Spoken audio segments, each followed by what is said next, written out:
First Kings chapter 19. Flight to Horeb. Ahab told Jezebel all that Elijah had done, that he had murdered all the prophets by the sword.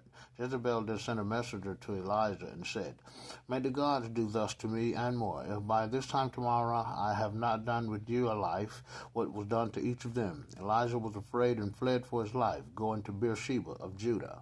He left his servant there, and went a day's journey into the wilderness until he came to a solitary broom tree and sat beneath it.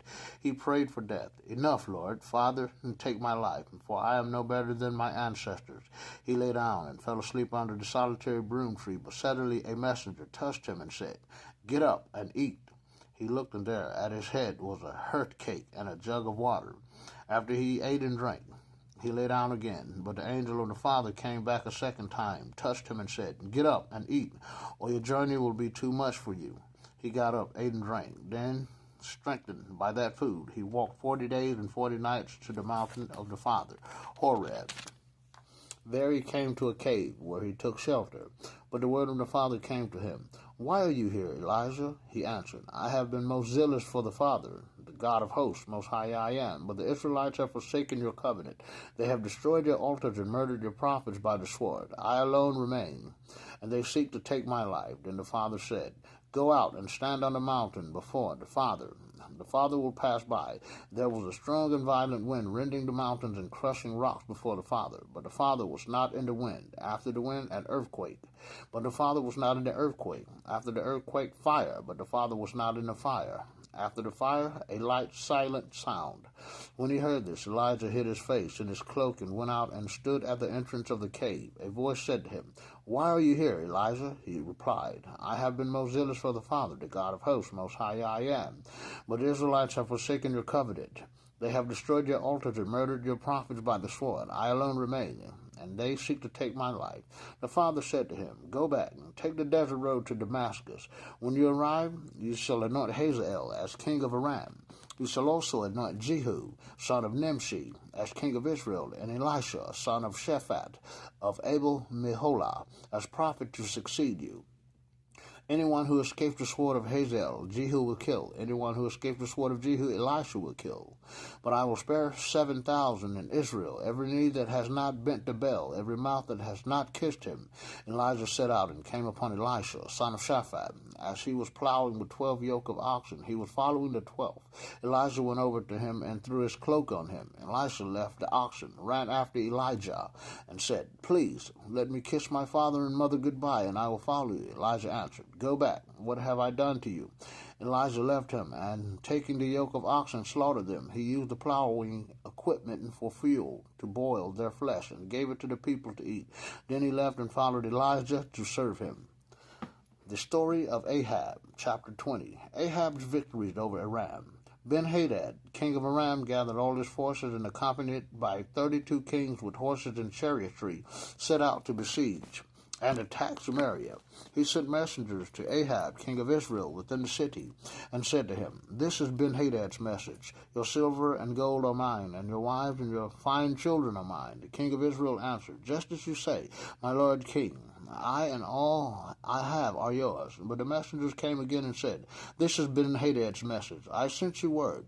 Give me your silver and gold, your wives and your children. But now I say, at this time tomorrow I will send my servants to you, and they shall ransack your house and the houses of your servants. They shall seize and take away whatever you consider valuable. The king of Israel then summoned all the elders of the land and said, Understand clearly that this man is intent on evil.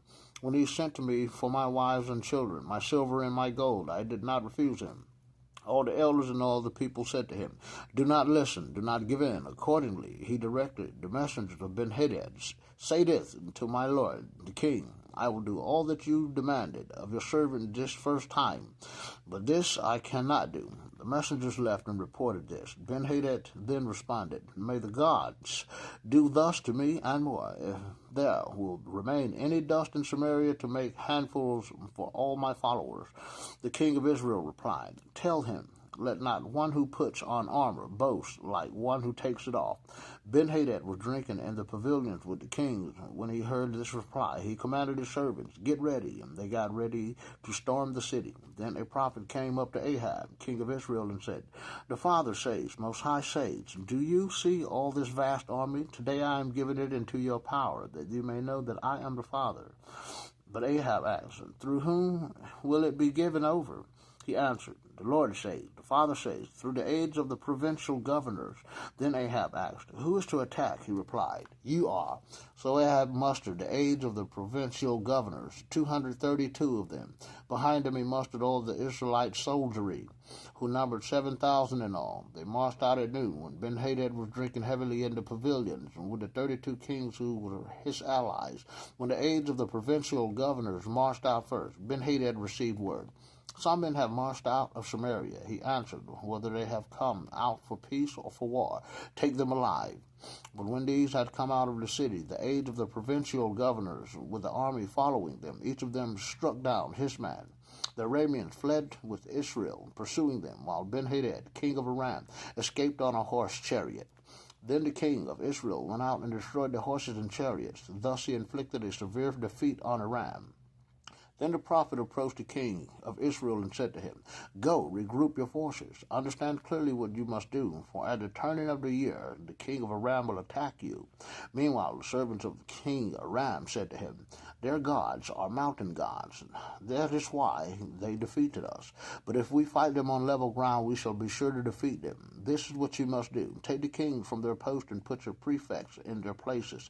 Raise an army as large as the army you have lost, horse for horse, chariot for chariot. Let us fight them on level ground, and we shall surely defeat them." He took their advice and did this. At the turning of the year, Ben-Hadad mustered Aram and went up to Aphek to fight Israel. The Israelites too were mustered and supplied with provisions. Then they went out to meet the enemy. The Israelites encamped opposite looked like little flocks of goats, while Aram covered the land. A man of God, the Father, Most High I Am, approached and said to the king of Israel, "The Father says, because Aram has said, the Father is a God of mountains, not a God of plains. I will give all this vast army into your power, that you may know that I am the Father." They were encamped opposite each other for 7 days. On the 7th day, battle was joined, and the Israelites struck down 100,000 foot soldiers of Aram in 1 day. The survivors fled into the city of Aphek, where the wall collapsed on 27,000 of them. Ben-Hadad, too, fled and took refuge within the city in an inner room. His servants said to him, "We have heard that the kings of the house of Israel are merciful kings. Allow us, therefore, to garb ourselves in sackcloth with cords around our heads, and go out to the king of Israel. Perhaps he will spare your life." Dressed in sackcloth, girded at the waist and wearing cords around their heads, they went to the king of Israel and said, "Your servant Ben-Hadad says, 'Spare my life.'" He asked, "Is he still alive?" "He is my brother." Hearing this as a good omen, the men quickly took him at his word and said, "Ben-Hadad is your brother." He answered, "Go and get him." When Ben-Hadad came out to him, the king had him mount his chariot. Ben-Hadad said to him, "The cities my father took from your father I will restore, and you may set up bazaars for yourself in Damascus, as my father did in Samaria." Ahab replied, "For my part, I will set you free on those terms." So he made a covenant with him, and then set him free. Prophetic condemnation. Acting on the word of the Father, one of the Gal prophets said to his companion, "Strike me," but he refused to strike him. Then he said to him, "Since you do not obey the voice of the Father, a lion will attack you when you leave me." When he left him, a lion came upon him and attacked him. Then the prophet met another man and said, "Strike me." The man struck him a blow and wounded him. The prophet went on and waited for the king on the road, disguising himself with a bandage over his eyes. As the king was passing, he called out to the king and said, "Your servant went into the thick of the battle, and suddenly someone turned and brought me a man and said, 'Guard this man. Is he missing? If he is missing, you shall have to pay for his life with your life, or pay out of a talent of silver.' But while your servant was occupied here and there, the man disappeared. The king of Israel said to him, 'That is your sentence. You have decided it yourself.' He quickly removed the bandage from his eyes, and the king of Israel recognized him as one of the prophets. He said to him, 'The Father says, because you have set free the man I put under the ban, your life shall pay for his life, your people for his people.' Disturbed and angry, the king of Israel set off for home and entered Samaria." Thank you so much, Father. I will that your will be done. That's up to chapter 20. That's we on 21 next. Thank you so much, Father. That's 19 to 20 right there. All praise and glory belong to you, Father. This is the story of Elijah the Tishbite. John the Baptist, one of the Baptiste.